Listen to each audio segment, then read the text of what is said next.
स्वागत है आप सभी का 1979 के अद्भुत साल में। हम अभी भी यही कहते हैं कि operating earnings to shareholders equity ratio एक बहुत ही अच्छा तरीका है सिंगल ईयर की ऑपरेटिंग परफॉर्मेंस को जांचने का। बर्कशायर हैथवे की जो 1964 में शेयर होल्डर्स प्राइस थी $19.46, वह आज बढ़कर 1979 में 335.85 पर शेयर हो गई है। ये अपने आप में एक बहुत बड़ी बात है। इन सालों में हमने जी तोड़ के मेहनत की है, खून पसीना एक किया है और अपने शेयर होल्डर्स को 20% कंपाउंडेड रिटर्न प्रोवाइड की है, जो कि अपने आप में एक बहुत ही अच्छी बात है। हमारे मैनेजर्स, हमारे कंपनी का एक एक एनालिस्ट उनका 100% देते हैं हर साल रेगुलर। इतनी मेहनत करने के बाद ही हमारी कंपनी ने 20% ग्रोथ प्राप्त की है और वहीं अमेरिका का इन्फ्लेशन बढ़कर 14% हो गया है। इसका मतलब ये है कि जो आपने अपने पैसे इन्वेस्ट किए थे कंपनी में, अब वो नियर टू जीरो हो गए हैं, क्योंकि हमें 6% इनकम टैक्स भी देना पड़ता है, टैक्स ऑन कैपिटल गेन देना पड़ता है। यह सब मिला के और ऊपर से जो 14% इन्फ्लेशन हुई है, यह सब मिला के हमारा जो 20% कमाया हुआ रिटर्न है वो नियर टू जीरो हो गया है। ये जो कॉम्बिनेशन है 14% inflation plus ordinary income tax on dividend plus capital gain tax, ये चीज़ हमें कभी भी आगे बढ़ने नहीं देगी। हमने 15 साल में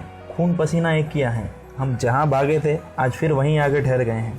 हमारा एक दोस्त है, उसने एक बहुत ही अच्छी चीज़ नोटिस की है। 15 साल पहले हमारी शेयर की प्राइस में आप 28 ग्राम सोना खरीद सकते थे और वहीं आज 1979 में भी आप हमारे शेयर की प्राइस में 28 ग्राम सोना ही खरीद सकते हैं। हमारी गवर्नमेंट नोट छापने में उस्ताद है, लेकिन हमें यह भी समझना चाहिए कि नोटों को बैक करने के लिए हमारे पास गोल्ड नहीं है, क्योंकि हम गोल्ड नहीं बना सकते, ना ही हम ऑयल बना सकते हैं। हम बिजनेस की बात करें तो हमारा रिटेल बिजनेस बहुत ही अच्छी कमाई करके दे रहा है हमें। जितना कि हमने उसमें कैपिटल एम्प्लॉय किया है उसके हिसाब से वह बहुत ही अच्छे रिटर्न दे रहा है। लगता है जैसे कि कोई जादूगर अपनी छोटी सी हैट में से एक बड़ा सा खरगोश निकाल रहा हो। और वहीं हमारा टेक्सटाइल बिजनेस अभी भी हमें निराश कर रहा है। इसका rate of return on capital employed अभी भी काफी कम है। यहाँ तक कि हमने इस कंपनी को टर्न अराउंड करने की भी कोशिश की और उसके लिए हमने बॉम्बे मिल्स को एक्वायर किया, जो कि मैनचेस्टर में है, और इस मिल को हमने बहुत ही कम दाम में खरीदा। लेकिन यह मिल खरीदना भी हमारा एक गलत फैसला साबित हुआ और इससे हमने एक चीज सीखी, एक पुअर बिजनेस को कौड़ियों के भाव खरीदने से अच्छा है कि आप कोई अच्छे बिजनेस को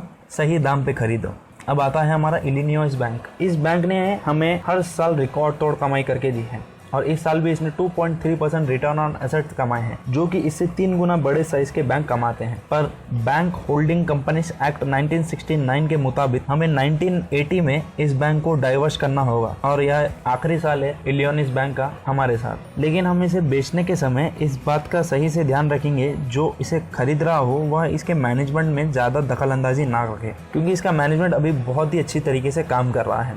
अब अपने इंश्योरेंस इन्वेस्टमेंट की बात करते हैं। 1979 में इस सेगमेंट ने काफी अच्छा परफॉर्म किया है, क्योंकि लगभग हमने जितने भी कंपनीज खरीदी थी वह बहुत ही अट्रैक्टिव प्राइस पे खरीदी थी और बहुत ही अच्छे बिजनेस थे, इसलिए उन्होंने बहुत ही अच्छा हमें रिटर्न कमा के दिया है। अब हम थोड़ी बॉन्ड की बात कर लेते हैं। इस साल इंश्योरेंस इंडस्ट्री ने एक्स्ट्रा ऑर्डिनरी पैसा गवाया है बॉन्ड्स में, क्योंकि इंश्योरेंस कंपनी ने क्या किया, अपनी जो पॉलिसी 1 साल की होती है उसे घटाकर 6 महीने की कर दी और उन 6 महीनों की पॉलिसी से उन लोगों ने 30 से 40 साल के बॉन्ड्स में पैसा फंसाकर छोड़ दिया। और हमने भी यहाँ पे एक छोटी सी गलती कर दी 15 साल के बॉन्ड्स खरीद कर। लेकिन इन कुछ सालों में हमने हमारी स्ट्रैटेजी बदल कर सिर्फ कन्वर्टेबल बॉन्ड्स पे ही ध्यान रखा है। कन्वर्टेबल बॉन्ड्स वह बॉन्ड्स होते हैं जो कि हमें ऑप्शन देते हैं कि इन बॉन्ड्स को हम इक्विटी में कन्वर्ट कर सकें एक समय सीमा के बाद। इस ऑप्शन की मदद से हम बॉन्ड की जो टाइम है उसको कम कर सकते हैं। इस वजह से हमारा लॉस दूसरे इंश्योरेंस कंपनी से काफी कम है और हमने काफी ऐसे बॉन्ड्स है जो बहुत ही अच्छा पैसा कमा के दिया है। और हमें यह भी लगता है कि इन कन्वर्टेबल बॉन्ड से हमें जो पैसा आएगा वो हमारे दूसरे बॉन्ड में जो नुकसान हुआ है उन्हें कवर अप आराम से कर लेगा। इन बॉन्ड के सिनेरियो को देख के हमने एक चीज सीखी है कि हमें कभी भी शॉर्ट टर्म बोरोवर और लॉन्ग टर्म लेंडर नहीं बनना चाहिए। इसका मतलब हमें कभी भी कम अवधि के लिए पैसा लेकर लंबी अवधि के लिए पैसा नहीं यूज करना चाहिए। और वहीं दूसरी तरफ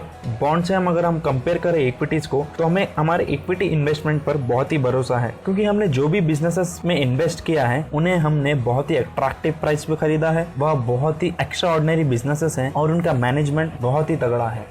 इस बार मैं आपको थोड़ी सी रिपोर्टिंग के बारे में भी जानकारी देना चाहूंगा, क्योंकि हमारे जो 90% शेयर होल्डर्स हैं वह अभी भी सेम हैं। हमें ऐसे शेयर होल्डर्स कहीं देखने नहीं मिलते जो अपनी कंपनी पे इतना भरोसा करते हैं। हमेशा की तरह कभी भी कम्युनिकेशन करना होगा शेयर होल्डर्स के साथ में कंपनी को, तो आपका सीईओ ही लाइन पे आएगा, ना कि कोई मिडिल मैन, क्योंकि हमें लगता है कि ओनर और वर्कर के बीच में बराबर संवाद होना चाहिए। और हम यह चाहते हैं कि जो चीज हमने इन्वेस्ट करने के टाइम पे मांगी है और जो हमें मिलती है वो हम हमारे शेयर होल्डर्स को प्रोवाइड करना चाहते हैं, क्योंकि आपके जैसे शेयर होल्डर्स मिलना अपने आप में एक बहुत ही अच्छी बात है। तो यह था दोस्तों 1979 का Warren Buffett letter to share holders.